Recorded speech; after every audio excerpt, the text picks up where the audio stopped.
amigo, chega o telefone pra trás, amigo. O que é negociado? Férias, por exemplo, poderiam ser divididas em 3 períodos ao longo do ano. O trabalho remoto ou à distância seria permitido. As jornadas poderiam ser adaptadas conforme a necessidade. Tudo negociado entre as empresas e os sindicatos de trabalhadores com valor de lei. Hoje as pessoas querem ter mais flexibilidade no trabalho.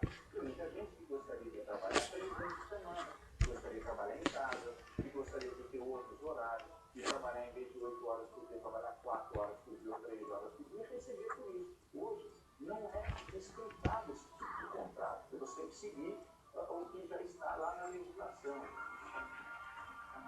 Muitos desses pontos já são praticados em países desenvolvidos. Na Inglaterra, o que é acertado entre empregado e patrão tem valor legal. O advogado que pegar uma causa trabalhista sem fundamento pode ser punido. Levar o empregador à justiça no Reino Unido custa caro.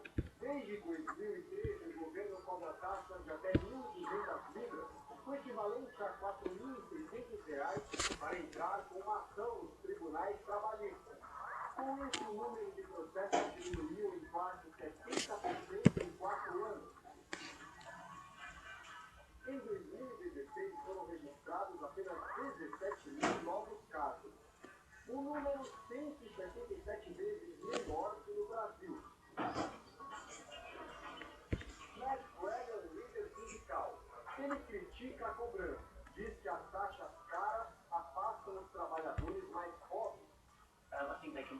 Mas Matt explica que os próprios sindicatos empenham em mediar um acordo entre as empresas e dessa forma evitar que as disputas cheguem à justiça.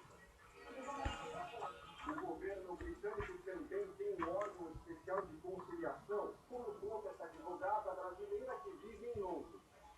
Esse órgão do governo contata a outra parte e pergunta: tem acordo? Essa é a situação. E começa uma negociação. Se aquele órgão do governo consegue chegar numa negociação, não passa disso. Para ali. Aqui no Reino Unido, a legislação trabalhista é muito mais flexível do que no Brasil. Carteira de trabalho não existe. As jornadas não são regulamentadas, mas sendo discutidas diretamente entre patrão e empregado. Uma pessoa pode ser contratada para executar um serviço por 2 horas num dia, 3 horas no outro, 5 horas no dia seguinte, não importa. No final da semana, ela vai receber exatamente pelas horas que trabalhou. Tudo é colocado no contrato de trabalho. E depois, se houver alguma mudança, como por exemplo o aumento de salário, basta oficializar com um e-mail de confirmação. Tudo isso simplifica a relação profissional e faz com que as demissões normalmente sejam amigáveis.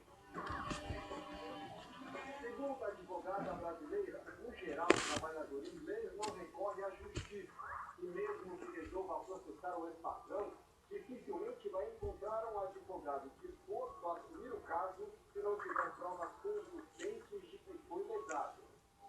Se esse direito não está sendo violado, não existe, nós não podemos levar o caso adiante. Porque nós podemos ser repreendidos pelo nosso conselho de advogados, aqui nossa ordem de advogados. E até o juiz pode nos denunciar, dizendo que nós estamos conduzindo um caso que é inexistente. Aqui nos Estados Unidos, se fosse feita uma consolidação das leis trabalhistas federais, ela caberia a um cartão desse tamanho. Basicamente, o governo estabelece o salário mínimo, a jornada de 40 horas semanais e, se o funcionário precisar esticar, o pagamento de horas extras. Para isso, cada estado cria as próprias regras. As leis estaduais funcionam como uma proteção mínima do trabalhador. Mínima mesmo. Em Nova York, por exemplo, a legislação não prevê férias remuneradas. O que vale é o que está no contrato de trabalho. Se o colaborador quiser férias ou qualquer outro benefício, precisa negociar direto com o patrão. O advogado Michael Lemondahl explica que num lugar competitivo como Nova York, os empresários precisam atrair os melhores funcionários. Por isso, é comum eles permitirem pausa para almoço, férias e até licença maternidade remunerada, que também não está previsto em lei. A lei da oferta e da procura faz com que a situação não seja sempre desfavorável ao empregado. Como o desemprego nos Estados Unidos atingiu o menor nível em 9 anos, os americanos podem escolher onde preferem trabalhar.